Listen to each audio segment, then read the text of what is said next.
देश के एकमात्र नारीवादी ग्रामीण न्यूज चैनल को समर्थन करने के लिए हमारे YouTube चैनल को लाइक और सब्सक्राइब करें। हमारी वेबसाइट पर सदस्य बने। खबर लहरिया, आपकी खबर आपकी भाषा।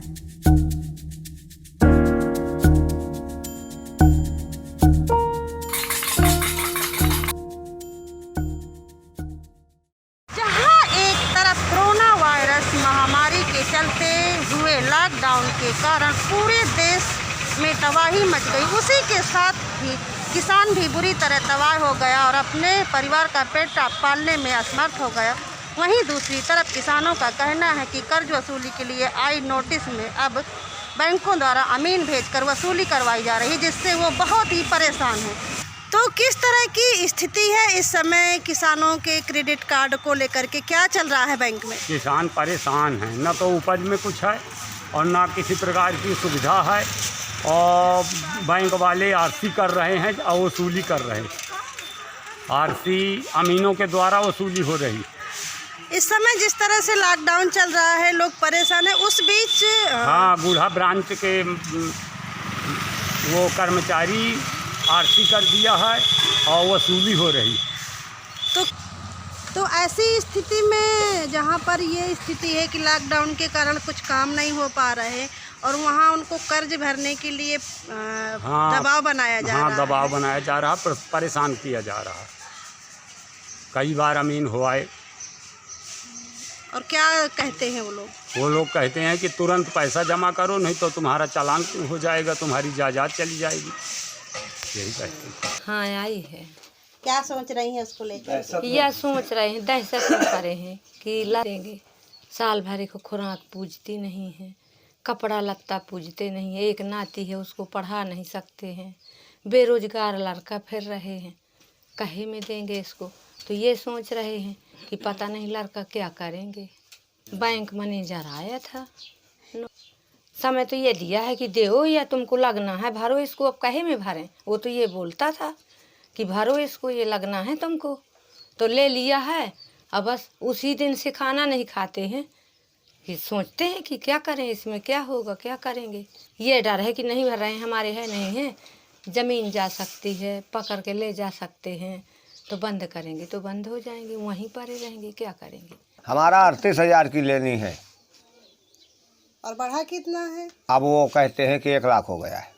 लेकिन आप तो उसमें थे ना, ऋण मोचन के दायरे में। हाँ, ऋण मोचन के दायरे में थे। तो फिर नहीं किया है। क्यों नहीं किया? अब ये तो मैनेजरन का काम है कि लिख के देते हैं, नहीं देते। घूस दे दें तो दे देंगे। अगर 10-5 हज़ार हमहू दे दी हो तो माफ़ हो जाए, तो हमें नहीं देगा 2 रुपया है ही नहीं है। ये कर्ज मैं ली रहा 2005 में, 2007 में रिन्यू कराओ, और रिन्यू करा मैं के दूसरे तीसरे दिन 50,000 तक माफ़ हो गया है। हमारा वह नहीं बा। फिर मैं तो ऐसे मारे झोरा हाके और जानवर के फसल खत्म। तब कहे मैं दे दें, जब खेती मैंने कुछ हुई तो कहाँ पर भी बताओ। तरह से आपके यहाँ आई तो फिर आप क्या करेंगे? अब जे 2 बार आई तब अब का करबे हम? जब पैसा नहीं है हमारे तो ला चले बंद कर दे, हमें बांधा में खवाबे खैबे जाके हुई पर महीना 2 महीना कोनो पेड़े में हुल जेबे तो सबने पड़गा। सरकार बैठ रहा है अपने घरे, हम पहुँच गए जहाँ के तहाँ, बस ये होंगे, कुछ नहीं होगा। मेरे पिताजी के नाम क्रेडिट कार्ड था जो 370 का बना था। आज वो जो है बहुत भर्राई के कारण, पड़ा रहने के कारण वो 4.25 लाख के लगभग हो गया, जो हम देने से असमर्थ है।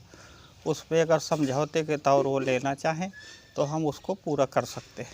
कर्ज के लिए नोटिस वगैरह आई है? नोटिस आई है जी, आई है। कब आई थी? 2019। उसके बाद फिर? उसके बाद हम गए, लेकिन वहाँ कोई सुनने को तैयार नहीं। वो कहते हैं कि ये पूरा लगेगा आपको। क्या आप ऋण मोचन के दायरे में नहीं आ रहे थे उस समय? क्योंकि पिताजी हमारे बड़े किसान में थे। उनके एक्सपायर होने के बाद तत्काल हमने 15-16 में वरासत हुई, 17 में हमने मैनेजर साहब को एक एप्लीकेशन विधिवत मैं वरासत संगठन छाया प्रत लगा के दिया, श्रीमान जी इसका बंटवारा कर दिया जाए। जब हमारी जगह ज़मीन सब बंटवारा हो गया है, अगर वो बंटवारा हो जाता तो कम से कम माफ़ ना होता, तो जो ये 14% लग रहा है तो हम उस ब्याज की बढ़ोतरी से बच जाते, हमको ब्याज कम लगता। बस श्रीमान जी हमने उनसे कहा मैनेजर साहब, लेकिन उन्होंने कुछ ध्यान नहीं दिया, आज भी उसी तरह वो पड़ा है। तो क्या डर है आपको बैंक से? बैंक से यही डर है कि आरसी काटेंगे, पकड़ेंगे, नीलामी करेंगे, ज़मीन को कुड़क करेंगे, बस यही डर बना है। अब 24 घंटे दिमाग में यही गूंज रहा है कि कैसे इससे ऋण हुआ जाए। तो वो बात हुई थी कि अगर कर्ज नहीं भरोगे कार्रवाई होगी। कौन कह रहा था ये? वही मैनेजर कह रहा था, मैनेजर आए थे, फील्ड ऑफिसर कह रहे थे। फिर हमने सोचा जो सबका होगा वो हमारा भी होगा, क्या करेंगे। 80,000 था, 6 कर दिया इन लोगों ने, 1 लाख मतलब 6,000 मिला था। तो आप ऋण माफ़ी के दायरे में नहीं आ रहे थे? नहीं, माफ़ हुआ था ना। माफ़ होने के बाद कितना बचा है? अब नए सिरे से है 1,16,000 बना के दिया उन लोगों ने। क्या सोच रहे हैं आप इस नोटिस को लेकर के? क्या सोच रहे हैं सोचना ही था। नहीं, कैसे भरेंगे, क्या करेंगे आप लोग? बस कृषि है वही, और दूसरा व्यवसाय तो कुछ है नहीं। तो क्या हुआ उसका? उसमें ये हुआ था मैडम कि मैं हरियाणा में था, हम लोगों को तो माफ़ हो गया था, लेकिन हमारी माता जी का 2016 में माफ़ हुआ था। 17 में कुछ लोग आए, मैं बाहर था हरियाणा में, तो बैंक से अधिकारी बोले, फ़ोन किया था वहाँ से कि अपना पैसा जमा कर जाओ, नहीं फिर कुर्की का वारंट कट जाएगा और ज़मीन नीलाम हो जाएगी। तो हमारे पिताजी थे, ये पढ़े लिखे नहीं थे ज़्यादा, ये जाके इनसे 100 रुपये जमा करा लिए थे और ये बोले कि बस हो गया, आपका रिन्यूअल हो गया है। तो क्या सोच रहे हैं उस बारे में? आप लोग कैसे कर्ज भरेंगे? भाई ये है कि हमारा 1 लाख रुपए माफ़ हो जाए, जो घोषणा हुई थी। इसके बाद जो बचता है उसके लिए हम अपना जमा कर देंगे। 1 लाख के अलावा जो बचेगा शेष रकम उसको हम जमा कर देंगे। तो क्या आप कर्ज माफ़ी के दायरे में नहीं थे? ना कर्ज माफ़ी के दायरे में थी, 2014 की लेनी थी मैडम, 2017 में माफ़ हुआ था। हमारे घर में 4-5 लोगों का माफ़ हुआ है। तो आपने बैंक में पता किया, गए आप? जी नहीं गए। क्यों नहीं गए हैं? भाई ये था कि जब हमने 3-4 बार शिकायत की मैडम, हमने गए, वहाँ का मैनेजर था, वो कह रहा था तुम चाहे जितनी शिकायत कर लो, तुम्हारा नहीं माफ़ होगा, तुम चाहे जितनी इधर उधर भटक लो। मैंने बोल दिया कि नहीं माफ़ होगा तो नहीं माफ़ होगा। नैनी का वो मैनेजर राजेंद्र प्रसाद थे उस समय। तो कितना कर्ज था आपका? हमारा कर्ज था 70,000 रुपये लिया था। 70,000 में 1.5 लाख रुपए हुआ था, रिन्यूअल करा दिया था। 2015 में रिन्यूअल करा दिया था। फिर इसके बाद अब हो गया है 3,82,000 रुपये। और कितनी नोट्सें आ चुकी हैं आपके पास? हमारे पास कम से कम आ चुकी हैं 5-6 नोटिस आ चुकी है। तो क्या लगता है आपको कि बार बार बैंक नोटिसें भेज रहा है? तो किस तरह का डर है आप लोगों को? अब ये डर है कि उसको तो पैसा देना ही पड़ेगा, अगर नहीं देंगे तो फिर ज़मीन का कुछ ना कुछ उपाय करेंगे। पहले तो बोल रहे थे कि अगर आप इसका पैसा नहीं भरोगे तो जेल भी हो सकती है आपको। तो आपको क्या डर है? बस यही डर है कि जेल भी हो जाए तो कोई बात नहीं, जब पैसा नहीं है भरने के लिए तो जेल भी भोगना पड़ेगा उन लोगों को। किस तरह की स्थिति है किसानों की और क्यों इतना कर्ज लेना पड़ रहा है? जब किसानों की स्थिति गंभीर रूप से ख़राब है, जब उनकी फसल हो नहीं रही है, अपना परिवार का पालन पोषण नहीं कर पा रहे हैं, तो फिर कर्ज लेना तो संभव है कि सभी लोगों को लेना पड़ेगा, सभी किसानों को। किस चीज़ के लिए कर्ज लिया गया था? बस खेती कार्य के लिए। आपको भी कर्ज अदा करने के लिए नोटिसें आई? हाँ, कई बार आई है नोटिस है। कितने बार आ चुकी है? 2 बार नोटिस आ चुकी है, एक बार आरसी कट गई है। आरसी कब आई है लास्ट में? करीब 6 महीने हो गए। अच्छा, हाँ। तो फिर क्या हुआ? उसमें फिर मैनेजर भी दोबारा आया है आरसी के बाद, वो धमकी दे रहा था कि इसका जो हम तहसील में दे देंगे आपकी आरसी, और पैसा आपको देना पड़ेगा, पैसा जल्दी भुगतान करो नहीं हम पकड़ के ले जाएंगे।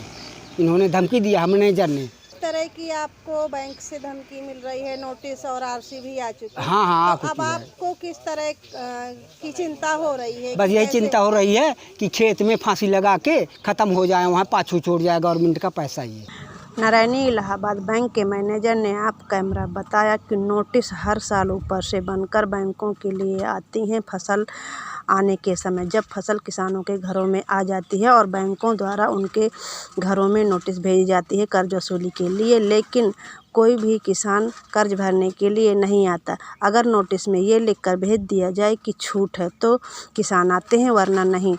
आरसी की तो नौबत ही नहीं आती है और ऊपर से आदेश आ जाता है कि रोक लगा दी जाए, क्योंकि कोई भी किसान ख़त्म हो जाता है तो वो कह देता है कि बैंक का दबाव था और बैंक से नोटिस आई थी, इस कारण मर गया, तो पूरा आरोप बैंक के ऊपर आ जाता है। ऐसे में बैंक क्या कर सकता है? उनके यहाँ से जो भी नोटिस आई हैं वो रिकॉर्ड में दर्ज हैं और बता दी गई हैं, आरसी किसी को नहीं भेजी गई है।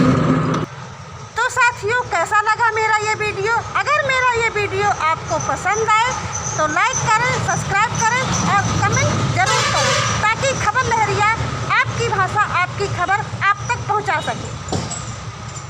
खबर लहरिया, आपकी खबर, आपकी भाषा।